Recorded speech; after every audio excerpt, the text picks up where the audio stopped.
Olá, você está na TV Nazaré e o Pensando Bem já está no ar.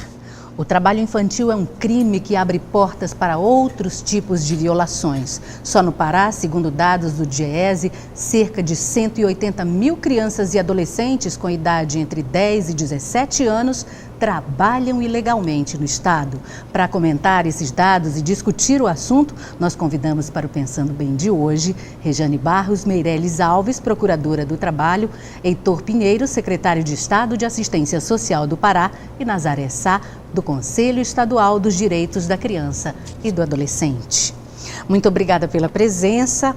É interessante a gente abordar o perfil do trabalho infantil, porque há polêmicas a respeito desse conceito, né? A gente sabe que, a exemplo do Estatuto da Criança e do Adolescente, existem más interpretações do trabalho infantil também. O que é caracterizado como trabalho infantil? Bom, o que a gente tem que ter em mente é sempre essa questão da exploração do trabalho de crianças e adolescentes com idade inferior a 18 anos.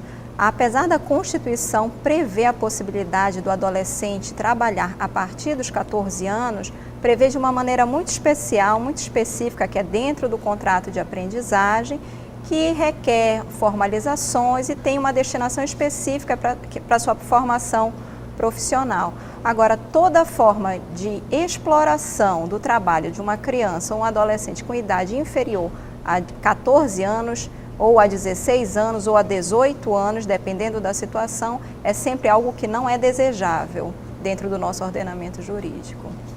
A Amazônia tem uma realidade diferenciada, né? Como é que tem sido tratada, no caso até o Heitor pode falar um pouco também sobre isso, como é que isso tem sido tratado? O caso das olarias, das crianças que ajudam a família no trabalho, como é que isso tem sido tratado? Eu diria o seguinte, historicamente, nós temos detectado, né, e acho que é importante primeiro declarar a existência disso. Eu acho que uma das primeiras formas de combater isso é declarar. As nossas atividades, principalmente vistas na zona rural, nas zonas rurais do estado, elas apontam para isso. Práticas que são milenares, você citou a questão da olaria, a gente hoje cita a questão do tirar o açaí ou apanhar o açaí como uma forma cabocla a gente usa. Então são coisas que estão há muito tempo introjetadas nas práticas, inclusive familiares. E falar de trabalho infantil requer muito cuidado, porque você, em algum momento, você vai ter que dialogar com uma família onde isso é um hábito, isso é uma prática. E ter trabalhar de forma responsável com isso, porque nós também não podemos, de alguma forma, como a doutora acaba de colocar, eu acho que toda atenção é com as condições em que determinadas atividades acontecem, desde que haja a preservação, o resguardo de tudo que tem na nossa legislação, mas para algumas situações é ter esse cuidado. Nos preocupa muito, sim, as atividades hoje que acontecem nas zonas rurais dos municípios, porque é onde as políticas públicas, inclusive, custam chegar, né, por toda a forma como, às vezes, algumas ações estão desenhadas. Eu diria que o grande desafio passa a ser estabelecer esse diálogo de forma responsável com toda a sociedade. E aí, mais do que nunca, hoje, acredito que um dos nossos focos precisa ser um diálogo responsável com as famílias. A gente, inclusive, eu posso dizer que a gente é fruto de um momento em que dizer que trabalhava e estudava era muito orgulhoso, né? Isso, tipo assim, trabalho dignifica. Então, são algumas coisas que estão na cultura de muito tempo que nos remete hoje a um cenário, que é um cenário realmente que precisa desaparecer. Quando este ano toda a campanha está voltada também para um trabalho que é invisível, que é o trabalho doméstico, que aí há que ter que ser mais cuidado de abordar o assunto. A OIT divulgou os dados recentes e indicam que 10 milhões e meio de crianças estão no trabalho infantil e a maior parte meninas. Aí eu queria também ouvir a Nazaré sobre isso e a vocês três, né? O que esses dados significam no mundo contemporâneo e se as políticas públicas não têm surtido efeito ou se existem de fato e efetivamente essas políticas públicas na prática? Na verdade, o que se vê este ano com esse foco muito no trabalho infantil doméstico de um lado, a ausência de políticas públicas e, de outro lado, o incentivo ao consumo, ao consumismo. Então, isso faz com que as meninas e as próprias famílias achem que podem, né, incentivar a ocupação dessas meninas no trabalho infantil doméstico. A nossa região, apesar de que ela vem avançando no combate, mas a gente ainda vê muito aquela menina que está lá no interior, que vai uma pessoa da cidade, convida para vir morar, com a desculpa de que não é para trabalhar, é só para brincar com uma criança. Quando chega aqui, às vezes se torna até um cárcere privado. E às vezes dizem que vai estudar, né? Que ela vai ter tempo para estudar. Então, todo dia lá no conselho a gente recebe denúncias de famílias que depois de longo tempo sem comunicação com a menina, vai no conselho tutelar e tenta localizar. Recentemente nós tivemos uma situação do Marajó, que o Centro de Defesa teve que agir, porque a menina estava totalmente cerceada de qualquer contato com a família de origem. Há uma questão também forte nesses dados, eu estou com os dados recentes aqui que foi publicado hoje, da pesquisa do PNAD e IBGE, que aponta que o trabalho infantil ele se concentrou na nossa região de Belém, no Pará, nas capitais, na zona urbana. Então isso é um dado significativo de que a gente pensa. O que significa? Quer dizer, já que lá na zona rural foi muito combatido, agora o foco vem para a zona urbana. E todas as mazelas que essa zona urbana oferece a essas meninas, né? Não estudar, estar expostas a ser envolvida no crime da prostituição infantil e aí decorrente todo o rompimento de vínculos com a família e a consequente incentivo à violação dos direitos em sequência, né? Rompimento de vínculos, a questão do isolamento, a questão de não poder estudar, a questão da gravidez, né? Porque também a gente sabe de dados que na própria casa, às vezes, ela é abusada sexualmente. Então, é uma série de indicadores que não permitem que a gente fique tranquilo achando que estamos resolvendo. Na verdade, temos que unir muito mais as forças para dar conta. Em relação a essa questão, né, do que talvez esteja faltando, e aí eu falo enquanto política pública, eu diria que nós temos hoje um conjunto de documentos, de legislações que apontam para soluções. E eu digo que o desafio hoje, nessa questão das políticas públicas, é fazer com que elas conversem entre si. Eu tenho falado muito que hoje nós precisamos exercitar uma política pública solidária e não uma política pública solitária. O que é isso? A assistência social não resolve esse problema sozinho, a educação também não, saúde não, direitos humanos. Na verdade, nós temos que ter essa capacidade de poder dialogar entre as políticas, porque quando nós falamos dessa questão do trabalho infantil, nós estamos falando que todas as políticas têm a sua responsabilidade. Isso, algumas vezes, ainda é um pouco difícil de fazer com que haja esse exercício, porque determinadas políticas terminam quando uma outra começa, e às vezes fica esse ato que leva a algumas situações. Por exemplo, como a Nazaré tem colocado, essa questão das zonas urbanas, principalmente nas grandes cidades. A gente fala hoje, no estado do Pará, de 12 cidades com mais de 100 mil habitantes. A gente fala de uma região metropolitana com quase 2,5 milhões de pessoas, em que quando essas crianças chegam aqui, elas se deparam com um mundo que não é o mundo delas e literalmente ficam extremamente vulneráveis. E aí você tem, por parte da assistência, um conjunto hoje de equipamentos que deveria ser a porta disso, que são os CRAS, os CREAS, e que precisam reconhecer essa situação, mas também dar continuidade. Aí a gente tem que convidar a educação para esse debate, porque mais do que nunca, a educação, eu acredito que a Nazaré e a doutora também devem concordar com isso, é peça-chave para esse processo todo. E quando a gente fala de educação, é falar para um conjunto maior da educação como um todo. São as escolas públicas, são as escolas privadas, são os educadores também, né? Porque muitas vezes não é só estar na escola, como é que eu estou nessa escola. Então, acredito que hoje... E educadores não são só os professores, né?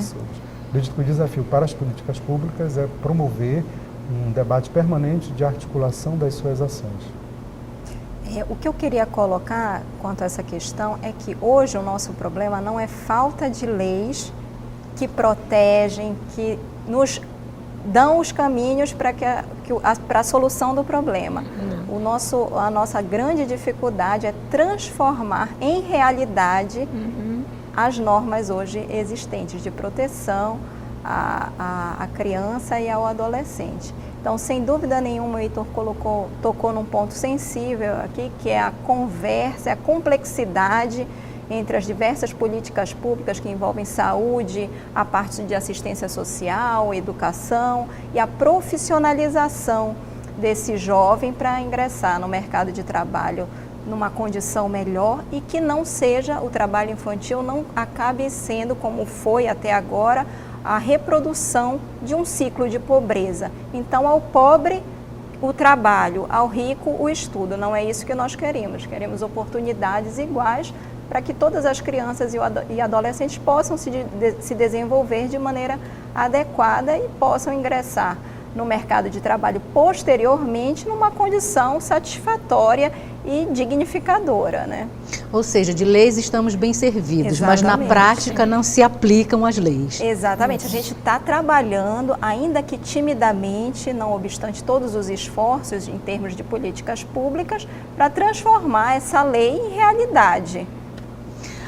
O Heitor falou de um assunto interessante, sobre a política pública solidária. E a gente sabe que alguns conselhos têm muita dificuldade de atuar, né? Alguns gestores criam os conselhos só no papel também, não põem esse conselho para funcionar. Eu queria que vocês falassem da importância dos conselhos nessa parceria, nessa efetivação de políticas mais solidárias. Eu venho falando um pouco, hoje o fato de estar secretário, né, me impõe participar disso de uma forma bem significativa. A secretaria hoje encaminha 7 conselhos na qual a gente precisa estar presente, mas não é só um estar presente cartorial, é poder estar presente na condição de responder por uma pasta e poder encaminhar. Eu posso dizer assim que tive a felicidade de poder participar de muitos movimentos para chegar hoje nesses desenhos dos conselhos e declaro, né, que o conselho ele tem uma função vital hoje na formulação, na deliberação, no acompanhamento das políticas públicas. Infelizmente, e nós temos que declarar também, não é um entendimento da maioria dos gestores. É como você colocou. Como hoje, os conselhos eles deliberam sobre recursos, a grande maioria dos conselhos fiscalizam as prestações de contas, então muitas vezes esses conselhos são formados de forma cartorial. Você cria um conselho porque se você não tem o conselho você não vai ter recurso.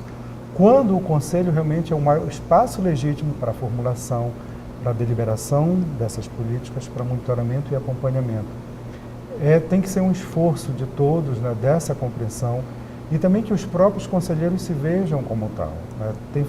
Tem tido esforços de diversas instâncias, seja da sociedade civil, do próprio governo de capacitação dos conselheiros para que a pessoa, no exercício de ser conselheiro, até porque a gente tem que literalmente acabar com aquilo, de usar aquele ditado da história que conselho é bom, não, essas coisas todas, na verdade, é se ver de uma forma diferente. O conselho, ele é um espaço vital para o momento que nós vivemos. E falar de controle social também é um outro tema interessante, porque o controle social, tem que ser exercido por todos, né?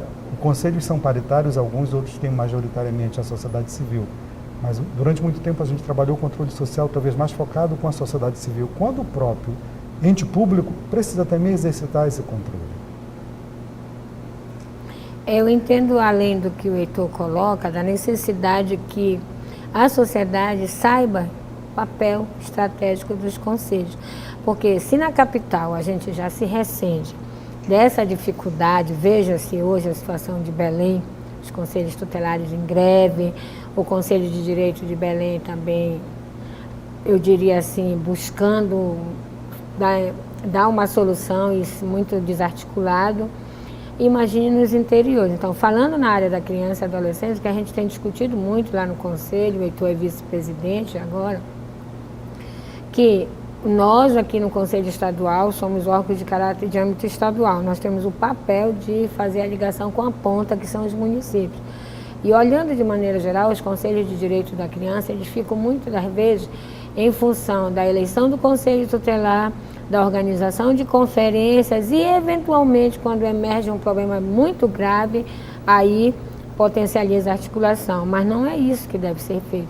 Então, do lado da sociedade civil, e do lado do governo tem que haver essa compreensão de que nós temos que compreender muito bem o Estatuto da Criança, compreender as ferramentas de efetivar esse Estatuto, que passa por compreender o orçamento público, que passa por saber em que momento incidir no orçamento público.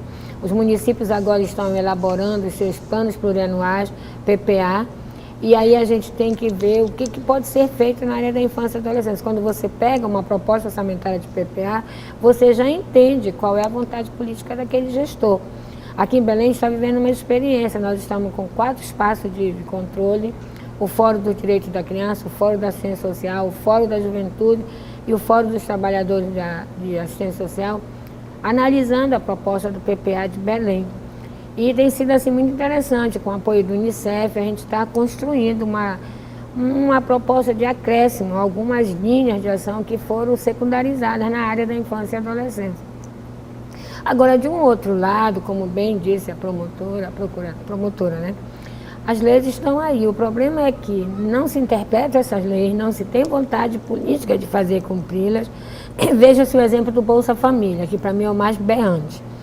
As famílias recebem o Bolsa Família, tem as condicionalidades, estar na escola.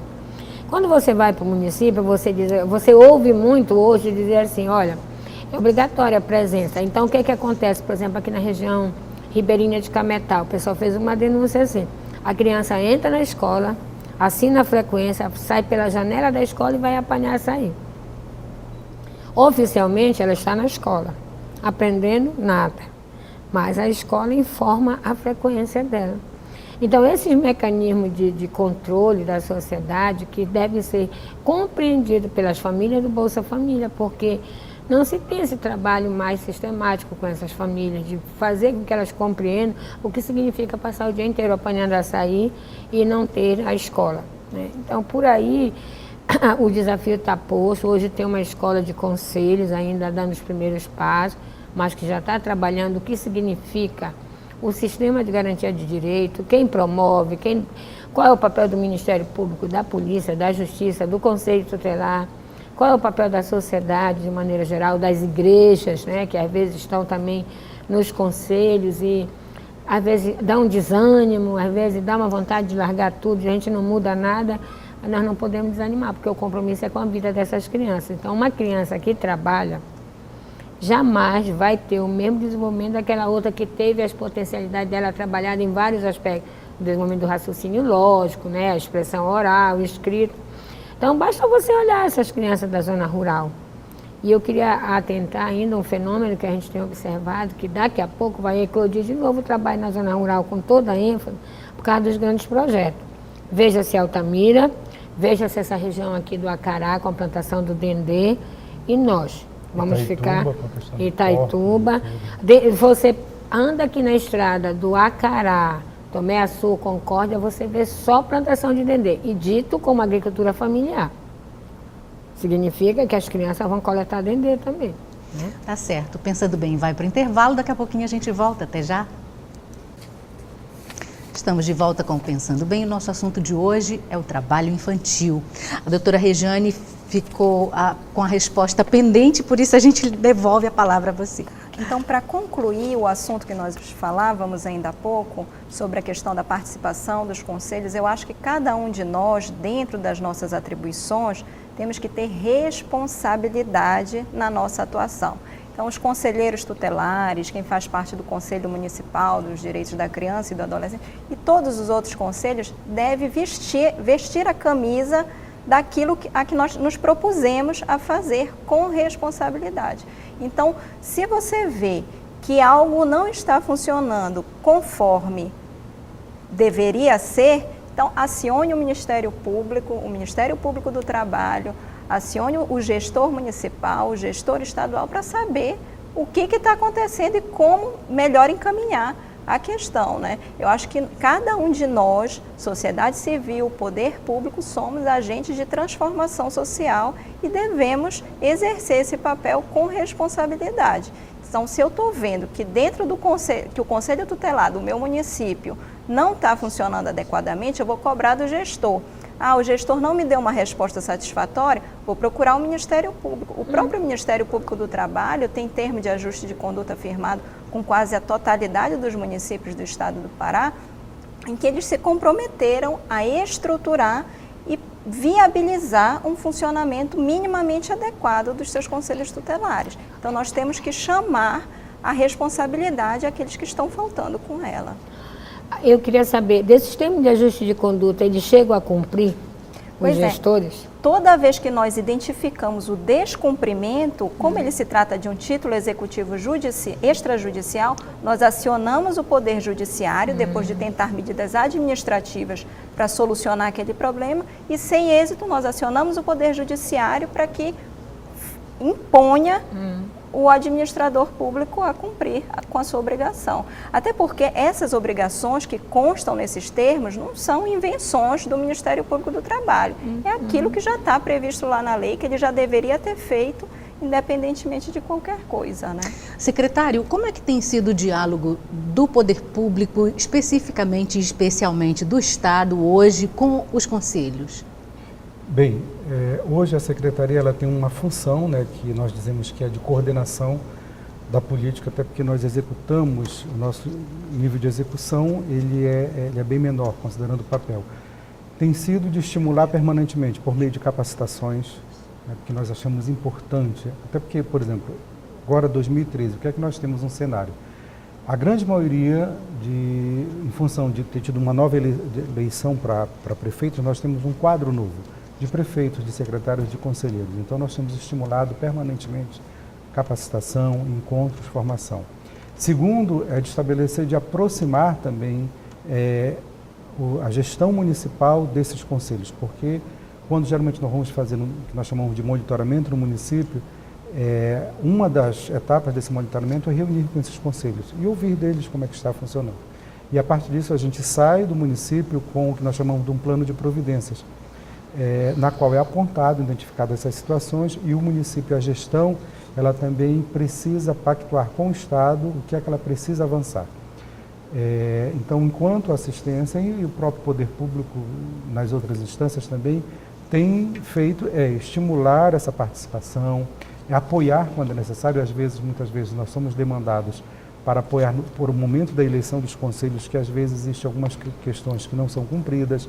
Por exemplo, nós temos um momento, né, presidente, essa questão de revisão de legislações. Por quê? Por exemplo, na área da assistência, hoje nós estamos com uma série de legislações que decorrem da LOAS, que é de 93 e que precisam ajustar.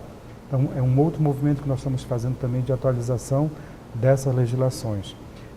E eu volto a dizer, de uma forma colocando a importância do Conselho, até por uma questão assim, de ser solidário com os gestores, dizer que os gestores, se não tiverem isso bem resolvido, eles terão um problema no futuro, como a própria promotora coloca.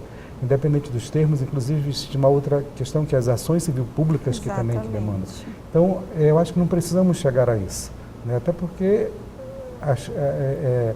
os desenhos estão postos, os desenhos estratégicos. O que falta muitas vezes é essa compreensão, a interpretação do papel, né, o que tem que ser deliberado em cada política, no âmbito de cada política. Definir também que algumas vezes o Conselho ele tem um papel deliberativo, mas outro não, ele é só consultivo. Eu acredito, inclusive defendo que os conselhos devam ser deliberativos, porque ele está posto dessa forma. Você tem o formato sociedade civil e poder público participando disso. E isso é motivo de revisão, né, de algumas legislações. Doutora, e o Ministério Público, o Ministério do Trabalho, os órgãos envolvidos, órgãos até federais, né? Como é que eles se relacionam com esses conselhos?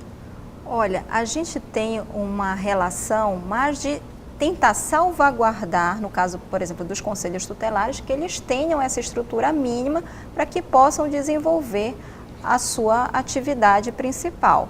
Em relação aos conselhos municipais dos direitos da criança e do adolescente, por exemplo, nós tentamos contribuir destinando as multas decorrentes de descumprimento dos termos de ajuste de conduta firmados com o Ministério Público do Trabalho, que tratam dessa problemática, trabalho infantil, a esses conselhos municipais. Da mesma forma, fundos municipais da infância e juventude, a gente tenta acompanhar dessa forma. Mas temos um trabalho permanente de diálogo com participações em fóruns estaduais e além da articulação nacional que nós temos tido com muito êxito para tentar garantir que, por exemplo, dentro da seara do legislativo, possa-se obter uma visão mais social e tentar sensibilizar os agentes legislativos da questão da proibição, do enfrentamento do trabalho infantil.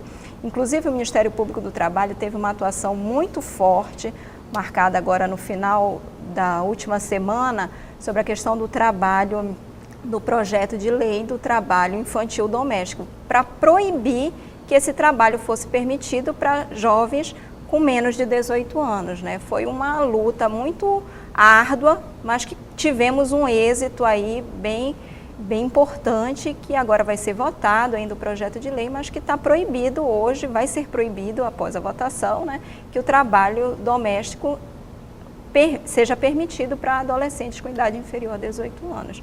Então o Ministério Público tem esse trabalho de articulação também política, conversando com diferentes agentes sociais. Agora, a Nazaré trouxe um dado que é gravíssimo, né? Que é a questão do Bolsa Família. Das pessoas, os filhos vão para a escola, mas saltam pela janela e só registram a frequência. Como combater esse tipo de ação? Eu acho que passa muito pela questão da conscientização.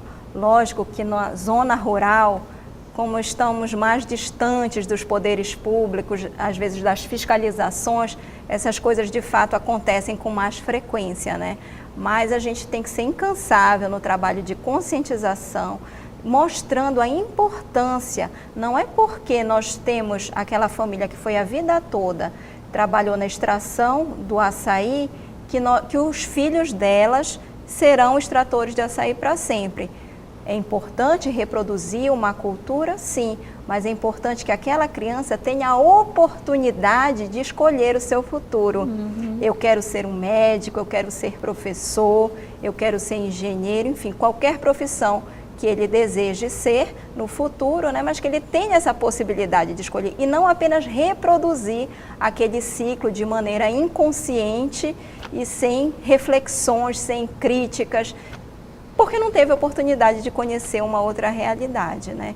Então, eu acho que é o trabalho da conscientização, tem que fazer a fiscalização bem de perto, talvez de uma maneira mais cuidadosa da frequência escolar, considerando essa informação, né, da criança pulando a janela da escola depois de ter assinado a frequência, né, e demonstrar mesmo qual a importância de que essa realidade seja mudada, né, porque só garantindo um futuro, um presente com educação, é que a gente pode ter um futuro promissor para toda a sociedade, né?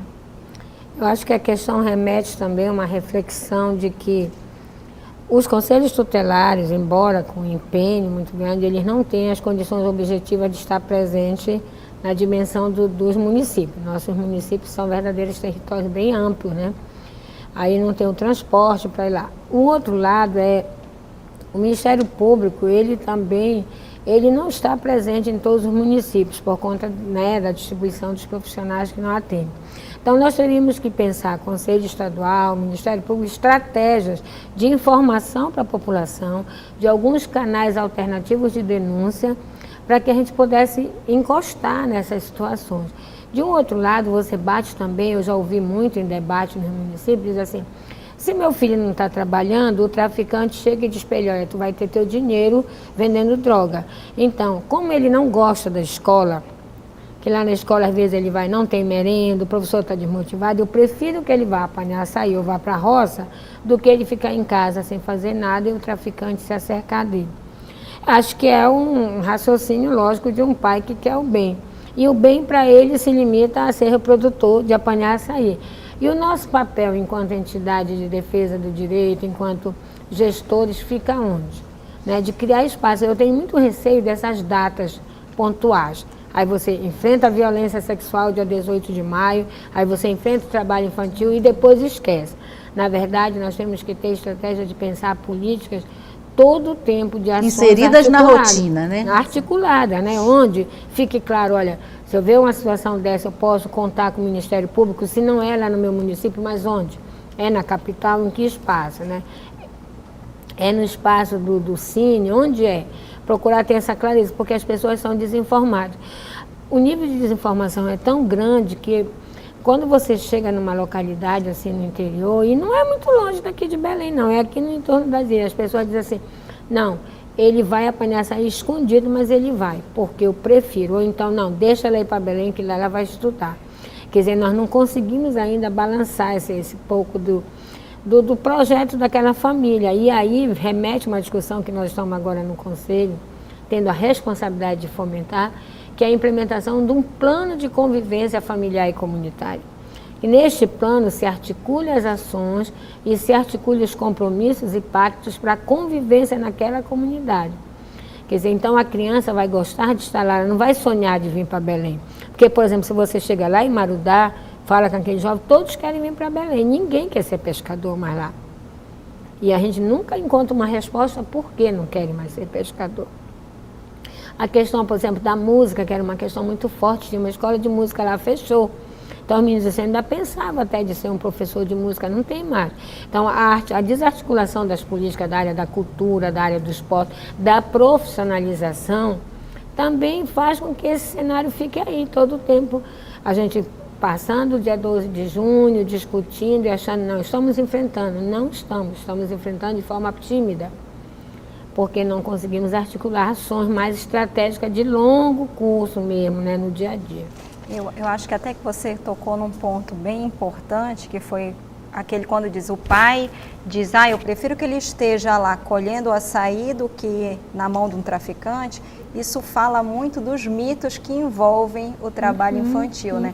Não, porque é melhor ele estar trabalhando do que estar na rua sem fazer nada. Isso. A criança que trabalha fica mais esperta para a vida, e não é verdade. O discurso dos vendedores ambulantes que a gente encontra nos ônibus tem essa temática, né? Eu prefiro estar trabalhando do que estar roubando, do que estar fazendo coisa errada. Para a criança e para o adolescente é melhor que ele não esteja nem trabalhando e nem na rua sem fazer nada. É melhor que ele esteja estudando, tendo possibilidade de se desenvolver enquanto criança e adolescente. E como você disse, isso ainda está muito arraigado na mente das famílias, né?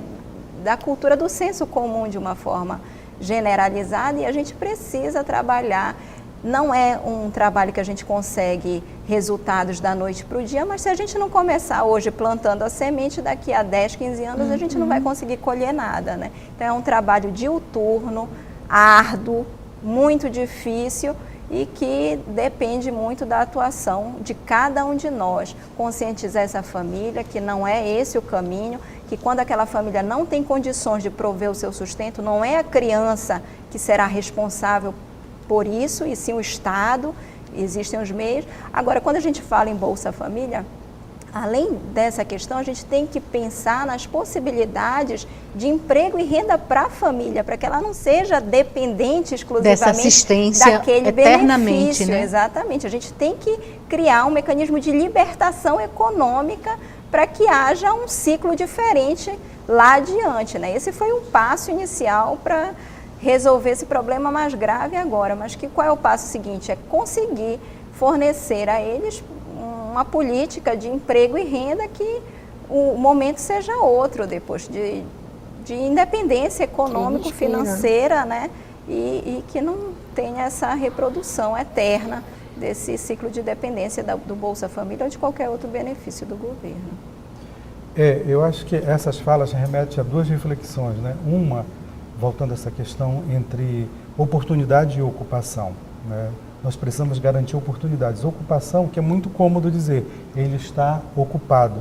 Só que muitas vezes essa ocupação, ela não é a mais adequada, porque a ocupação realmente remete a uma situação que é hoje grande parte do trabalho infantil. Então, trabalhar com as famílias, trabalhar até com educadores, com governantes, esses conceitos eu acho que é importante.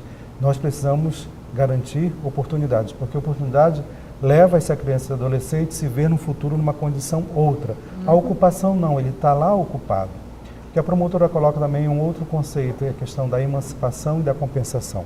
Os programas de transferência de renda, eles são compensatórios. Nós precisamos chegar na emancipação.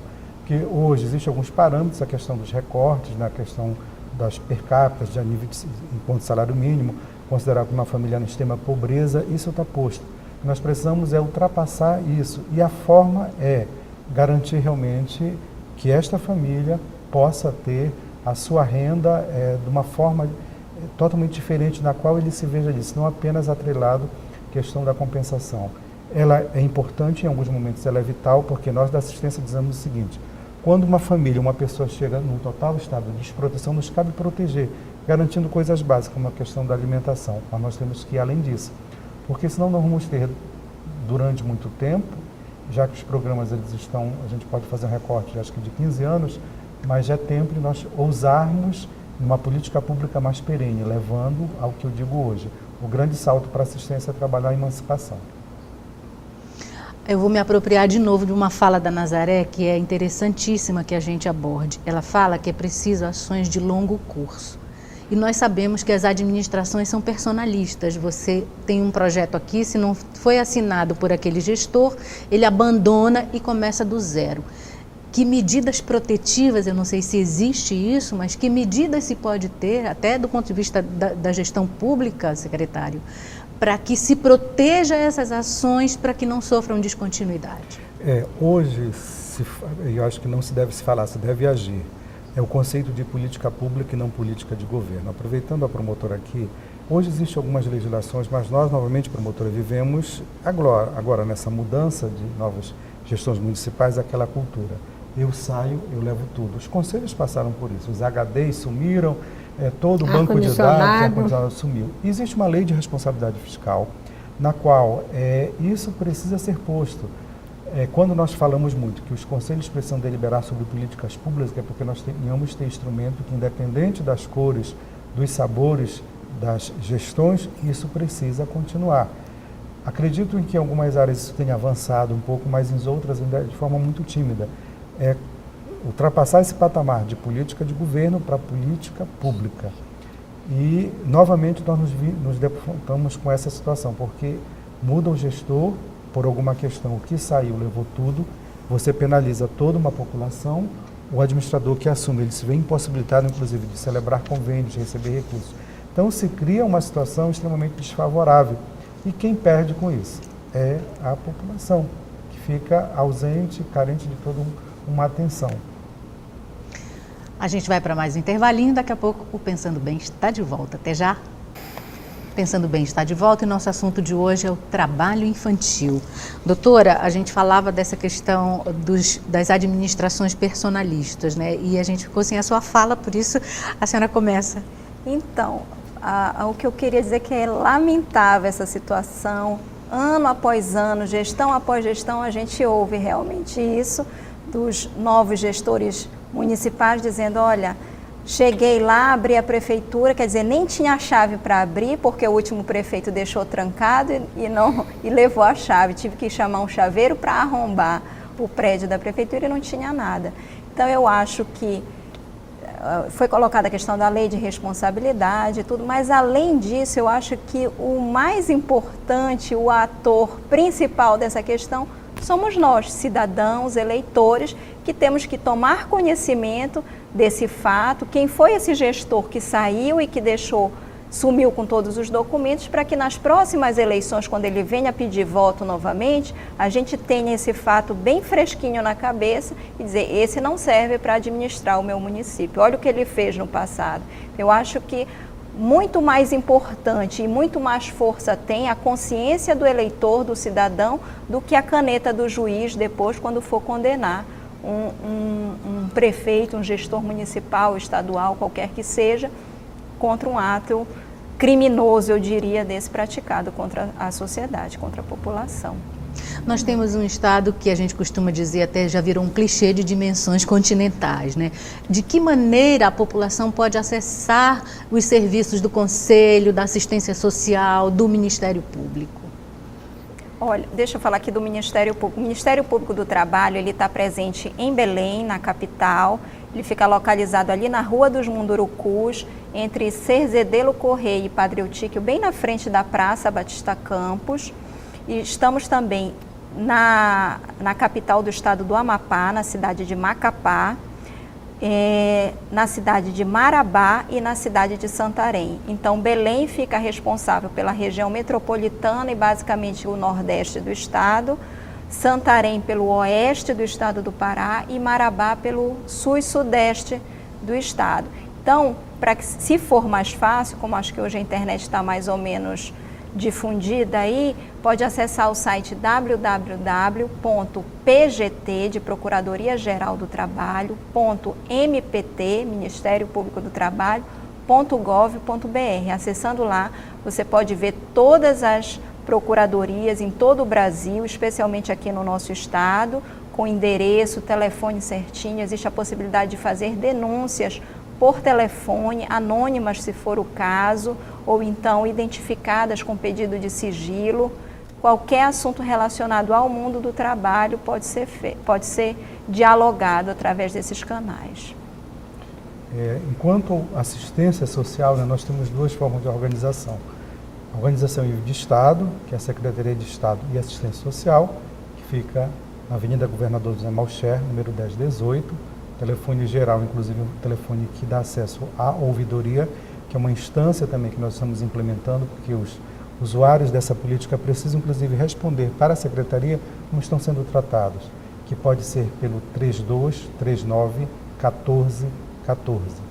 Enquanto município, existe uma palavrinha que a gente precisa divulgar mais, chama-se CRAS, C-R-A-S, que é o Centro de Referência de Assistência Social. Hoje nós temos esse CRAS em todos os municípios do estado. Então, surgindo determinadas situações, recomendamos que essa família ou que essa pessoa busque este CRAS, que é o que nós chamamos a porta de entrada da assistência. Existe também um outro espaço que se chama CREAS, que é o Centro Regionalizado Especializado de Assistência Social. Essa estrutura nós não temos em todos os municípios ainda, porque é um grau de maior complexidade. Mas essa porta de entrada tem que ser feita pelos CRAS, que estão ligados às secretarias municipais de assistência. Em alguns municípios muda um pouco o nome, como Secretaria de Assistência e Trabalho Social, mas o CRAS é uma palavra que precisa ser divulgada. E temos também uma outra porta, que acredito que são os conselhos tutelares. Também temos hoje em todos os municípios. Então são essas formas de acessar os serviços para poder, seja na condição de alguém que naquele momento precisa, ou até de dar um retorno de como está esse serviço, que para a gente é muito importante, é uma forma da gente cada vez mais aperfeiçoar as ações que estão sendo feitas. Como conselho, a nossa relação é direta com os conselhos municipais dos direitos da criança, com aquela precariedade que a gente já referiu, que alguns não têm espaço, mas estamos avançando, alguns municípios já têm a casa dos conselhos, onde estão os diferentes conselhos e os conselhos tutelares. A primeira porta no município sempre é o conselho tutelar. E quando o conselho tutelar não está funcionando, aí tem que ir na secretaria mesmo. A secretaria mais próxima no combate à violação dos direitos é a Secretaria de Assistência Social, é lá que deságua as demandas. O Conselho Estadual, ele tem 10 órgãos governamentais, né? As secretarias estaduais e 10 entidades da sociedade civil, onde está a Unipop, o Movimento República de Emaús, o Conselho Regional de Psicologia, a OAB, os Salesianos, a APAC, Pobservo, Provida, a Projeto Arca. Então, essas entidades, elas também têm articulação nos municípios. O que a gente percebe hoje? Que os conselhos municipais, as pessoas assumem a gestão, muitas das vezes, sem querer assumir, porque não tem tantas entidades, principalmente do lado da sociedade civil, e aí ficam sem saber muito o que fazer naquela realidade ali. Então, buscam assessoria na assistência social, essa articulação com os CRAS. E o que a gente percebe também, por exemplo, que a escola, essa relação da escola com o conselho tutelar, que poderia ser melhor trabalhada, porque onde transborda muitas vezes a denúncia da violação é na escola, no comportamento da criança lá, que dorme na escola ou que fica agressivo porque está numa situação de trabalho infantil. Então, teríamos que estar incentivando isso, né? Que as pessoas buscassem nos seus municípios. A gente sabe que a TV Nazaré chega muito no município, ver quem é que faz parte do Conselho Municipal do Direito, quem é que eles representam. Eles estão lá para fazer o quê? Quer dizer, criar momentos. Eu acredito muito na força do movimento social. Quando as entidades, a população começa a compreender os seus direitos, ela não deixa as coisas continuarem do mesmo jeito. E todas as mudanças que aconteceram no Brasil foram a partir da mobilização da sociedade. E a nossa sociedade está muito acomodada. Ela vê matar um adolescente, a imprensa diz acerto de conta, pronto, foi acerto de conta. A menina está trabalhando, coitadinha, também ela estava passando fome lá na casa dela. Diz, não pode ser assim. A lógica do artigo 4º do Estatuto, que é dever da família, da sociedade, do Estado, assegurar com absoluta prioridade os direitos, porque são pessoas que estão numa fase peculiar de desenvolvimento e por isso são sujeitos de direito. Essa lógica tem que ser discutida com a linguagem mais clara para toda a população. Esse é o papel do Conselho Estadual. Nós estamos agora, organizando encontros nas regiões com os conselhos de direito e é papel de todas as entidades que estão nos municípios. Eu não estou ali fazendo um trabalho ali de acolhimento ou um trabalho de enfrentamento a violações só porque a minha entidade é bonita, tem como não. Eu estou ali porque eu tenho um papel social naquela realidade. E de me aproximar com quem soma comigo e de denunciar quem está indo contra a lei. Eu acredito que por aí a gente pode avançar. De não transformar em datas simbólicas como o Natal, mas sim de um processo constante de denúncia, de informação, de mobilização, de mexida nesse cenário aí, porque senão a gente não avança. Eu acho que um outro espaço também que pode e deve ser são as próprias câmaras de vereadores e as assembleias legislativas. A conselheira lembrando agora, daqui a pouco, agosto, é o mês básico para que as câmaras aprovem os seus orçamentos das gestões. PPA. Então, quem de nós, o PPA, quem de nós aqui já se dispôs a ir para uma sessão para ver isso? Porque se isso não tiver também lá na lei, isso fica difícil de executar, porque é muito cômodo a gente dizer enquanto gestão, não está no meu orçamento, eu não tenho no meu orçamento. Acredito que os conselhos, a gente tem estimulado muito isso, que os conselhos possam acompanhar, porque é um momento que ele é necessário, ele é do ponto decisivo, de vista legal, né? decisivo, e eu volto a dizer, hoje em dia também não se faz política pública sem orçamento. Nós precisamos romper com essa cultura. Que essa lei orçamentária ela possa também ser cumprida. Eu acredito que é um espaço interessante também até para que a gente possa ter instrumentos, ter formas de poder ter as ações acontecendo. Voltando à questão dos números divulgados hoje pela OIT, a que a gente se referiu anteriormente, eu queria que a gente abordasse um pouquinho mais a situação de que o número de meninas trabalhando é maior. O que isso representa, o que isso indica e que direcionamento tomar a partir desse dado? O número de meninas no trabalho é maior no caso do trabalho infantil doméstico, né? Talvez por uma questão cultural mesmo, que a mulher que realiza, que desenvolve o trabalho doméstico, seja uma reprodução disso, né? Mas em termos, os dados mostram também que na zona urbana, nas zonas urbanas ele está mais acentuado, né? E tem uma relação muito direta, trabalho infantil, doméstico ou não, com evasão escolar e analfabetismo. Então isso mostra para a gente o mito que quem trabalha cedo vai ter vai ficar esperto para o mundo do trabalho. Mentira, né? Quem trabalha cedo, começa a trabalhar cedo, deixa de estudar, deixa de se profissionalizar, deixa de se qualificar e vai reproduzir um ciclo de pobreza e miséria futuramente. Ainda nessa questão do dado, me chamou a atenção o seguinte, essa pesquisa ela foi feita em 3 faixas etárias, ela foi de 10 a 13, 14 a 16 e acima de 16. Me chamou a atenção que de 10 a 13 ele cresce, de 14 a 16 tem um quadro que decresce e depois volta a crescer. Então, eu até ontem nessa coletiva a gente estimulou esse debate, entendeu o porquê isso. Porque para mim, talvez o normal seria ter um crescente, não ter nessa faixa uma quebra, né? Essa quebra. Com relação a essa questão do gênero, é o que a promotora colocou, né? Nós estamos diante de um fenômeno que é cultural. A história do trabalho doméstico ele ainda é muito presente, e às vezes em tom de brincadeira, que eu acho que a gente precisa romper, que muitas vezes determinadas culturas se estabelecem pelo brincar, pelo ditado, pela forma de peso cultural mesmo, né? Romper literalmente com isso. Eu digo sempre que o trabalho infantil ele tem que ser declarado sim, isso tem que nos incomodar sempre. Né? Eu digo também que as diferenças até não me incomodam, desigualdade sim. Trabalho infantil é desigualdade. A gente está falando aí de violação de direitos. Então, em relação ao trabalho doméstico, acredito que pode ser em relação a isso. Já quando a gente vai para abrir para outras atividades, você vê a predominância do menino, né? Porque aquela história também, o homem é o mais forte, é o provedor, né? É o que pode correr mais risco, eu sou forte, Acredito que isso, infelizmente, está atrelado a essa questão cultural de que nós herdamos ainda e que precisa ser rompido.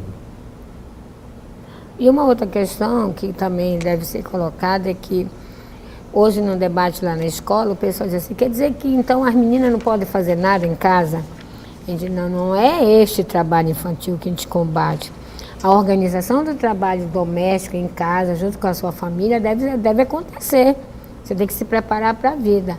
Esse trabalho infantil que a gente denuncia é esse que explora, que não é em convivência com a família, que é uma situação realmente de contribuir para a perda de todos os projetos de vida. Você pega uma menina dessa que está trabalhando, a gente me acompanha muito lá no Emaús, aí o que tu quer ser? Eu sei lá. Não tem referência nenhuma, né? Quer dizer, né? não tem esse projeto de vida. Esse que é o trabalho infantil que a gente compromete, que a gente discute, que a gente questiona, que a gente luta para acabar. Porque trabalhar em casa, ajudar nas tarefas domésticas, lá num ambiente de convivência respeitosa, faz parte da rotina do ser humano, se preparar para viver, administrar minha casa, guardar minha roupa, lavar, manter a limpeza do meu ambiente. O trabalho infantil, e aí quando você faz essa pergunta, por que entre as meninas? Justamente porque este ano se trabalhou com esse recorte do trabalho doméstico. E os dois já colocaram, né, que na verdade é esse entendimento, que esse trabalho doméstico é tarefa de mulher.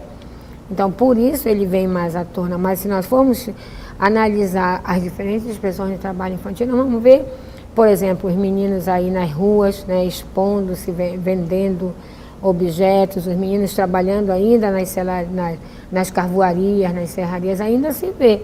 E quando vê, por exemplo, eu vi no ônibus, um menino, achei muito sábio o cobrador, o menino pegou o ônibus e ia vender em outra cidade.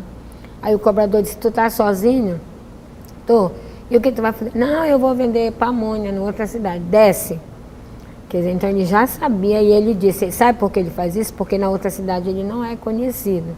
Então, daí nos desafia a fazer uma articulação com os motoristas, com os condutores de barco, nessa questão da circulação dos meios de transporte, para também estar com esse olhar preocupado. Essa criança está sozinha, para onde ela vai, o que ela vai fazer? E isso também é combater o trabalho infantil, isso é um trabalho de todo dia.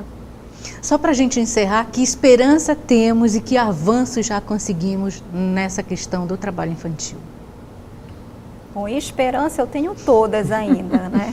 Então, acho que a gente tem que ser muito perseverante na atuação, porque é uma realidade complexa, como eu disse anteriormente, requer um trabalho árduo e diuturno para que a gente possa transformar, mas eu acho que a gente não pode esquecer nunca que somos agentes de transformação da realidade, cada um fazendo a sua parte, se incomodando com esse dado da existência do trabalho infantil, é um bom começo, além da implementação das políticas públicas, exigindo de quem tem que promover essas políticas e continuar trabalhando sempre para que daqui num futuro a médio ou longo prazo o nosso cenário já seja outro, não obstante os tímidos avanços que nós temos observado, porque no caso do estado do Pará, em termos de pontos percentuais, a pesquisa mostrou que a redução foi de 0,2%, muito tímido ainda, mas estamos trabalhando, acho que cada um de nós tem que se indignar com a situação e transformar, fazer a sua parte e cobrar que o outro faça a sua parte também. Dizem que a esperança nunca é a última que morre, para mim ela nunca morre, né? Eu sou movido por isso, como a promotora colocou, a esperança temos que ter sempre. Falamos também muito de questões pessoais. Muitas vezes nas nossas práticas diárias a gente até estimula isso, principalmente nas grandes cidades, quando alguma vez, em algumas situações, você estimula alguém que está reparando o teu carro. Então isso é uma questão de consciência, como a promotora colocou. Porque se nós começarmos a olhar, nos ver diferente, a gente muda algumas relações. Falamos que temos que avançar na construção de políticas públicas de Estado e não de governo. Acredito que isso passa a ser uma responsabilidade de nós, gestores, para que nós possamos não ter a cada 4 anos uma nova alteração de cenário. E do que nós temos hoje já construído, seja pelas legislações, e a gente fala muito do Estatuto da Criança e do Adolescente, é fazer com que o Estatuto realmente possa ser vivenciado do ponto de vista prático. Este ano nós estamos sendo desafiados por essa questão de redução da maioridade, que me preocupa bastante, inclusive algumas pessoas usando o Estatuto como justificativa, se é que se possa se dizer. Então, acredito que precisamos caminhar para implementar as legislações que estão postas do ponto de vista da responsabilidade, já que falamos inclusive da participação da sociedade civil. Os conselhos são peças fundamentais nesse processo. A esperança nos acompanha e nos move, né? Eu acho que o fato de um programa desse chegar nos lares inquieta, né? E, acima de tudo, eu acho que a esperança que eu tenho é que a população se aperceba do papel político que ela tem no momento das eleições. Quem é que ela elege? Né? Com que compromisso? Nós fizemos todo o movimento, o Ministério Público, de assinar o Pacto pela Infância. Depois o pacto foi assinado e ninguém lembra mais dele.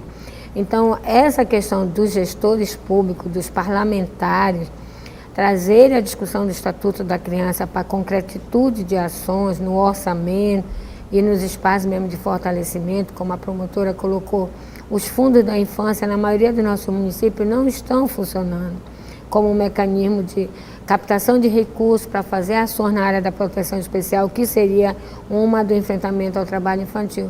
Eu acho que nós temos muito desafio, mas nós temos gente muito vigorosa aí.